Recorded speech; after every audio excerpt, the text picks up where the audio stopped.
Welcome to the Marriage Boss podcast, and I'm totally pumped today because I have a special friend. She is like a sister to me. This young lady is just doing some amazing things with food and love, and it's exciting for me because we've never talked about a topic like this before. Laurel Herman began her culinary career in Hell's Kitchen in New York City as the only female in a kitchen brigade of 30 men. She graduated with a culinary degree from Thames Valley University London, UK, and from the Institute for Integrative Nutrition. So as you all know out there, she's an IIN sister of mine. She has been published in the Times of Israel, various trade publications, and is author of The Inner Kitchen and The Blissed Out Chef, which I have right here, which she was kind enough to gift me with love, released in 2015.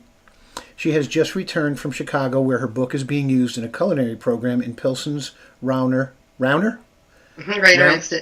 good. YMCA. Later this month, Laurel will facilitate a women's retreat in Lake Huron, Nourishing the Soul. Laurel's newest book, due out in 2017, takes the cooking experience deeper in the sacral energies and devotion. Laurel, welcome to the Marriage Boss podcast. Thank you for welcoming me. I am so excited about this, and you obviously have a lot going on. Which we always talk about, and I'm excited to always be on the inside. But why don't you tell everybody, what is going on with this whole cooking thing, this love connection? I know one of your favorite lines is that the main ingredient in cooking is love. So tell us how you became the Blissed Out Chef and what this is all about. Well, the main ingredient is not only love; it's you. Wow. Well, I've been working in the kitchen for 45 years, so now you have an idea how old I might be. So started as a toddler. But in the past several years, I've done a lot of personal work and spiritual work on myself. And what I noticed when I worked with music, it would put me into some sort, almost like an altered state. Mm-hmm. Sort of, I call it sacred dancing in the kitchen, the movement. And I noticed lots of little different things. The sound of the gas jet, the flame as it goes on, it goes that sound, and everything is everything is music.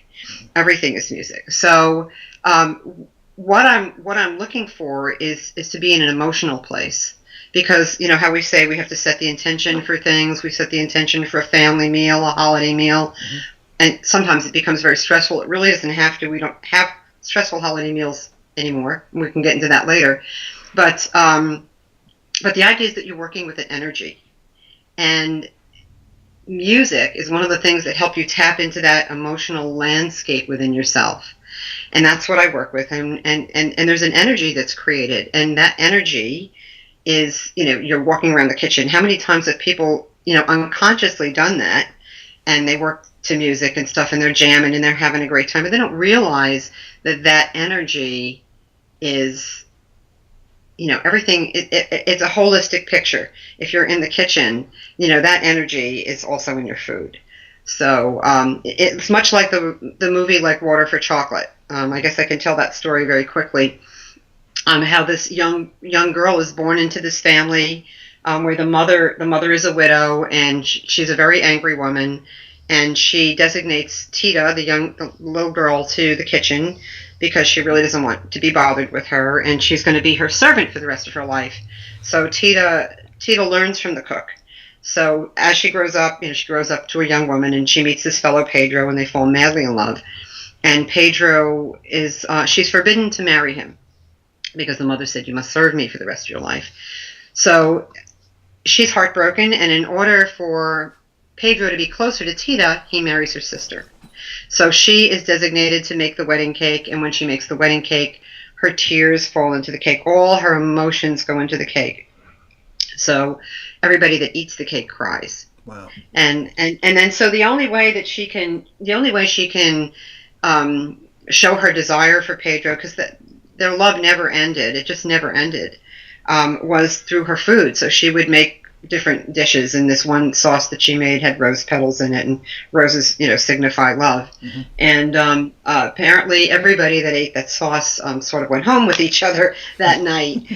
So it's a real energy.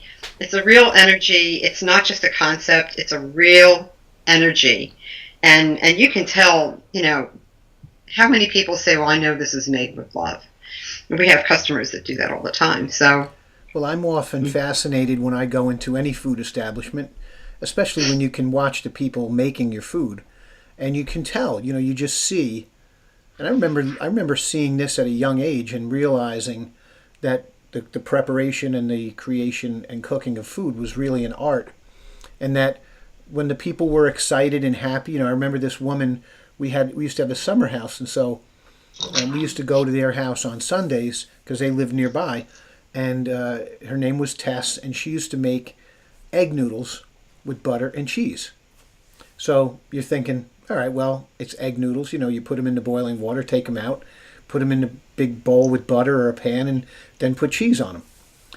Well, I could never duplicate what this woman was making in that kitchen, and it was a country house. So it didn't even, it didn't even have any modern amenities. It was like a single burner. She would put the pot on there and cook her noodles, and it was just incredible. And we used to eat that stuff all the time, and I can still taste it today. And she was so joyful, and she was just so happy all the time, and she was just kind of dancing around and just being so loving. And I remember the simplest thing, 3 ingredients: egg noodles, butter, and cheese. And still to this day, I don't think I've ever tasted anything so delicious. And we ate it for years, and it was just still always such an incredible meal. And now, after meeting you and hearing your story and how you do your work and your whole message, I totally get that now. So I know what Tess was thinking, and that she was just putting love into the food. And she really loved people, and she loved having everyone around the table. So you could feel it. You could just tell. It was like one of the highlights of my life as a young kid. well, then I guess I have to owe you guys some noodles and butter with cheese. Yeah, that was she was so special. And so tell us, what prompted you to write the books, and specifically the Blissed Out Chef, which is filled with beautiful recipes and stories, and tell us a little bit about how you brought this out in your own world. Well, I was working, I was at work, which is now I'm at the sister store because our store closed, and I'm with my cooking partner. We're still, I call him my work husband. And I work, like I said, I like to work with music, and there's certain music, and I research music very, very carefully when I'm like going to do the retreat, because we'll be cooking with that music. I look for music that invokes an emotional response. It could be dancing. It could be Latin music. He's Latin. We dance in the kitchen. Yep. It could be, there's some music that sits there and makes me cry. There's meditative music. I found that I would get into a place if I was making, and this was outside of work, this is private work that I do, somebody that called me up that has cancer. Mm-hmm. Can you cook for me? I'm, going into the hospital having a double mastectomy. Can you cook something for me for a week? Yes. But I found that particular music evoked not just an emotional response, but I was able to tap into the place we call your higher self, mm-hmm. and you operate almost on autopilot. I mean, you could still use the ovens and chop and things like that very carefully, but I found that this was a real energy, and I was like, I woke up on my birthday year and a half ago, and I heard you need to write this book, so that's what I did, and I spent several months just honing in on that. And it was a message that I had to get across, and now I'm taking it deeper, because I'm realizing that everything we do can be a devotion. Yeah. A devotion to God, a devotion to each other, a devotion to humanity. I'm going to cook today and dedicate my day to the hurricane victims and thinking about them, or anything that you can do to transmute what's inside here to what's inside that dish. It's such a beautiful example of what we are capable of, and how our energy transcends just, simple communication or the physicality. And when you just create, so certainly this is an art form like anything else. And so the same types of things that are brought up in us when we see a beautiful painting or listen to a beautiful composition, I'm assuming that you would see food as the same thing.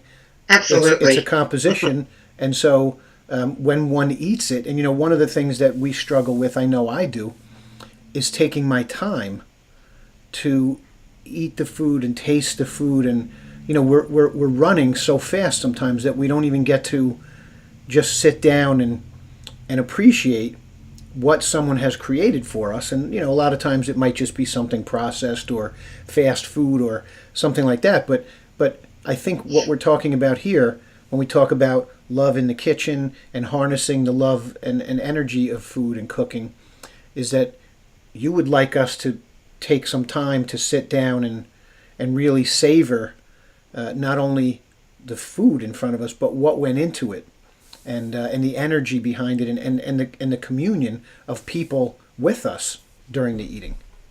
Right, and it's funny you should mention that, taking the time, because as a production chef, when I'm working at work, everything is like fast, Yeah. fast, fast, but that doesn't mean that there's any less love put into something. Mm-hmm.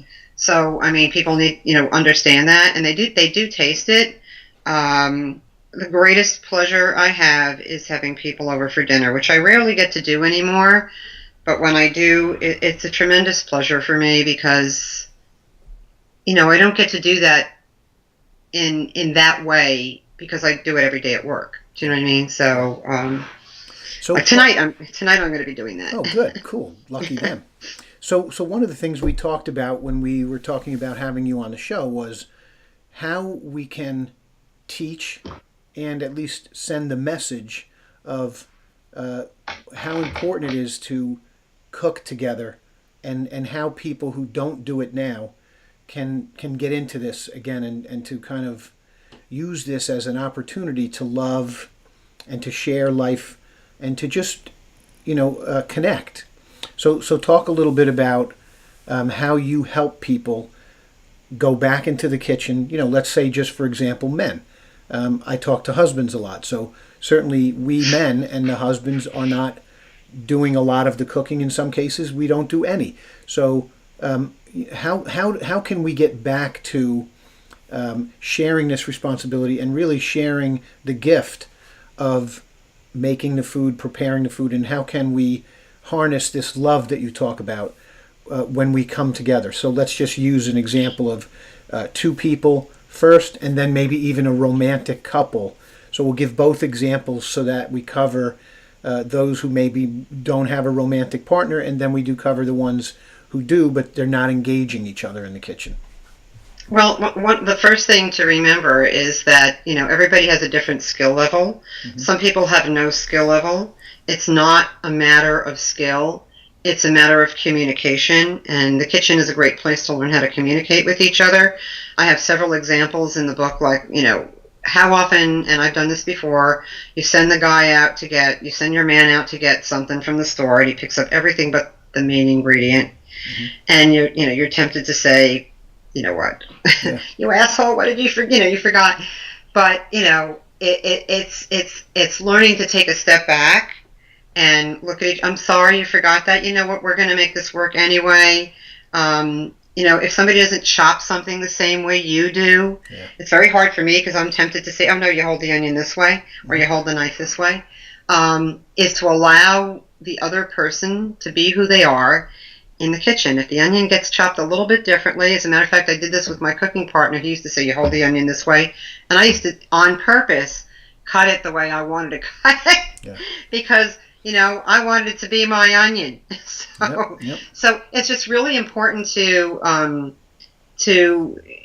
it's an exercise in communication and not allowing your ego to get in the way.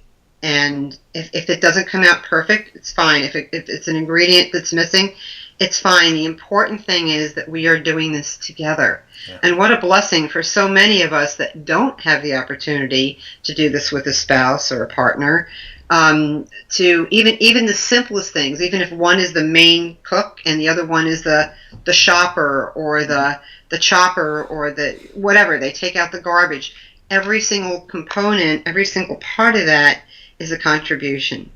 So, that's really important. And the other part of the question was, you were saying romantic partners? Yeah, so I think a lot of the people in the audience would be interested in how to take this, what can sometimes be a chore or only one person's responsibility, and turn it into an opportunity to do something together that doesn't have to feel like drudgery.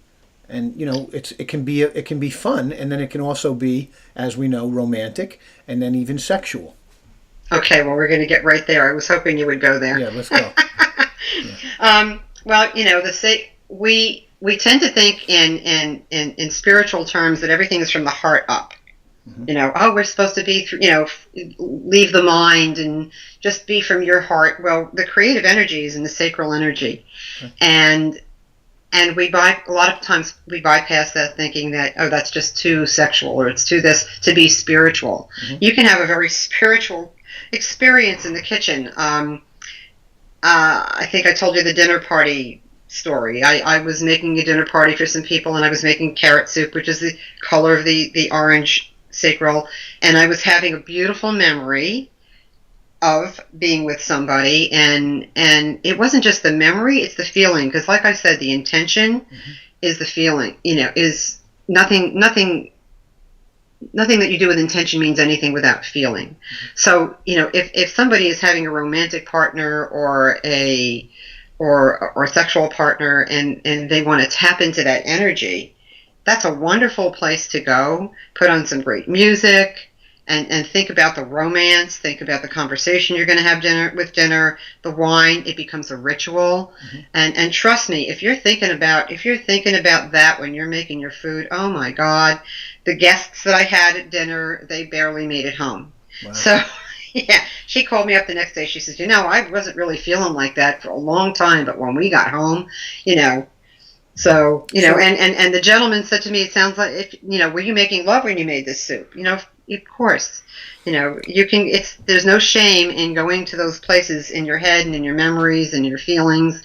And that energy gets, it gets transmuted into your food. It's kind of fun. And so for anybody who's listening or watching who is trying to rekindle a romance and or get, do something that is a little bit different, but it's really something that we're all doing every day. Try to get back into the kitchen. Obviously, there'll be a link in the show notes to Laurel's book. That's a great place to start. And just following her and this message of, love being the main ingredient and the intention. But I think that this is one of the best kept secrets, is that if we get back together and we create, certainly, and then with that mindset, go as far as you want with it, and then that goes into the food. I mean, this is really an elixir. It's really a magic formula for not only getting back together and doing something fun, because I know when Carol and I are in the kitchen together, we always have a good time. We don't always get to do it, but we usually try to make it fun, and if both parties are participating, like you said, on whatever level, I happen to do some of the cooking, she does some of the cooking, but anytime we're enjoying that time together, it always ends up being a better meal, and it could just be for the two of us or the kids too. So I can say firsthand that it's a real opportunity to find time together in an otherwise busy existence, because if it's just a chore and it's one person's responsibility, why not, if you're looking for time together, why not take that time and make it together time? So I think I think it's brilliant. I love all your stories, and it's just it's incredible. I fell in love with all of this as you were telling me it. Thank you. Incredible. So let's talk a little bit about the retreat now. I have in my notes here, the retreat is, where's the name of it? Nourishing the Soul? Mm-hmm. A retreat to nourish your soul. Yeah, so talk a little bit about that and how that happened and what you're going to do there. Well, I was invited by this wonderful therapist in Grosse Pointe, Michigan, Laurel Herman. She does retreats for people, and she came across me and she contacted me, and I'm flying out there, and we're going to do a little PBS TV. But really what I'm going to do is take people through a process.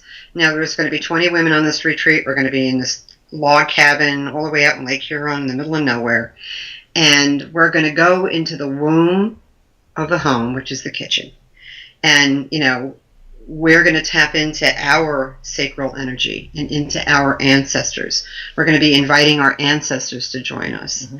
In a way that, things that need to be passed down. We're going to be bringing things to put on the altar, like spoons and things from the kitchen, things that we can just use, that we use in everyday life. But I'm going to take them through a process using music. And then, for different things, like maybe one piece is about, I think I sent you some music, this butterfly waltz. It's I heard all three beautiful. Of them. Amazing selections. Absolutely. I researched the music. And how do I know that it works? Because it elicits a response in me that, I'm in tears, or I just feel the sweetness, this beautiful song. What is sweet in your life? Yeah. If it's sometimes I use movie soundtracks, because anytime that you're in a movie and you're listening to the soundtrack, you don't realize you're being drawn in, and somewhere along the line, you drop into that story. Where are you in the story? Who are you? What time period is it? Where do you drop in? It's just all this stuff to get you in touch. There's one piece that I use for compassion. There's one for sense of humor. And, I have little instruments and stuff that people play. It's a lot of fun because you get a lot of, people our age just banging on cymbals and stuff. It's kind of fun. Sounds awesome. And then we go, and then we're going to go into the kitchen. We're going to do a little sacral music, I'm learning a little bit of belly dancing from my daughter. Cool. I'm still struggling with it. But the idea, and when you mentioned with a group setting, what you mentioned earlier is, and this is something that we do in the culinary school that I work at, is we do team building. And, even if it's in the home, team building could be within a family. But in this particular retreat, we're going to split the recipes up. There'll be 4 recipes. There'll be a 4-course meal. 4 people will be working on the soup, 4 people will be working on the chicken, 4 people will be working on the cake, and the salad, and we're going to put a meal together. But that is the greatest way to put this into practice. And then we choose our music, and then we're going to go and get all pumped up because we understand the energy now, and make a meal together. All this sounds so great, and it sounds delicious, and it sounds nourishing, and it sounds like we're going to have love, and we're just going to... It's just going to be incredible. It sounds like I want to do it right now. How do we find the time in our own lives on a regular, normal day? And just because this is one of the issues we have, especially in our country, is that people are just going and getting food and putting it in their face instead of taking the time to do this. How can we really find the time and make this into a practice and a discipline? Because I know it's going to help nourish us more. I know it's going to bring more love into our lives. So it's good for us on all these levels. But I know some of the people will be saying, well, Laurel, it's because you're a chef, and Rick, because you don't have anything to do anyway. You're just always hanging out at home. So the two of you, you can cook, but I don't have any time because I'm always busy, and I don't have the lifestyle or the knowledge. So what would you say to them? Well, there's certain things that are very important in different people's lives. Some people like going to the gym. Some people go to church on Sunday. Mm-hmm. There are some things that are non-negotiables for people. It has to become a non-negotiable. Okay. And it may not have to be every day. Okay. Because what if, in the beginning of the book I talk of what if you're in a crappy mood? Well, just maybe you're in a crappy mood.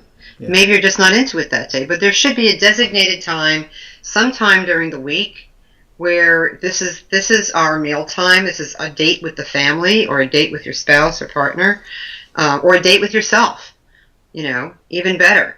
To sit at the table, light a candle. And it's actually harder for me because I cook all day. And if you think I want to cook when I get home from work, you're crazy. I bet. So, I bet. So I have to, I have a friend coming over for dinner tonight, and I'm going to be making her a special dessert because it was her birthday, okay. And I missed her birthday. So,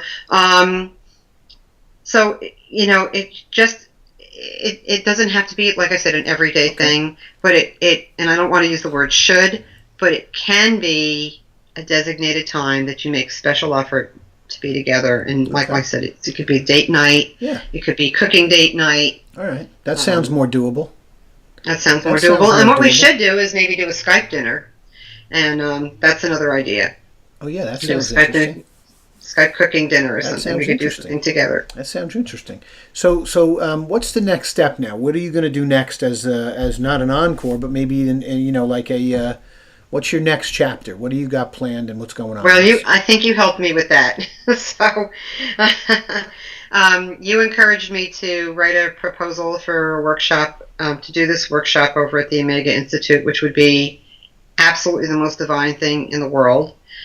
And right now, personally, let's see, I'm doing some private chefing for people, which is an absolute joy because I get to bring my music, and I'm working with absolutely and cooking for the most incredible people you can imagine because they understand. Cool. They understand the energy and everything, and I pretty much give me a free reign, within the guidelines of what they can eat and what they can't eat. That's awesome. I'll be at the New Kent Winery on Sunday. Cool. I'm So on the Mise en Place team. Yeah. So anybody who is interested, who's watching or listening, and really wants to learn more about how to incorporate the creative and this whole cooking thing with love in their lives on any level, I urge you to, reach out to Laurel, check out her information, go to her site, read her book, follow her. She's got some good things coming up, and she is about to step into her brilliance and her gifts. And I know that this, the coming chapter is going to be just incredible. So I thank you for, coming on our show and sharing all this and really being a part of my life, because I'm blessed to have access to you all the time. So I hope one quick thing I just wanted to add. Yeah, go ahead. I'm hoping to be working with seniors. I mean, this could be taken anywhere. Institutions. There's a new, places that do senior care, teaching the aides that go in there that really don't know how to cook healthy foods, how to do that with compassion. I mean, this is just, there's no end to where it can go. So, organizations, schools, culinary schools. I mean, you just spread the word, spread the love. Well, that gives me an idea. Now, I don't know if I told you about my sister's latest book, No Place Like Home. Oh, wow. This is an organized reference guide to caring for a friend or loved one at home. So we'll give Joyce a shameless plug, but I need to put you two in touch because part of what she does is teaches caregivers how to help their elderly friends and family members stay in their homes. And so one of the elements is the preparation of food. So I think that maybe you and Joyce have to have a conversation after the show. Two redheads. Cool. That's true. two bright redheads, too. In more ways than one. All right. This was so much fun, Laurel. Thank you so much. Thank you so much. I love you for coming on. Thank you so much. And you're terrific. So appreciate you coming on. Talk to you soon. Thank you. Thank you. Bye.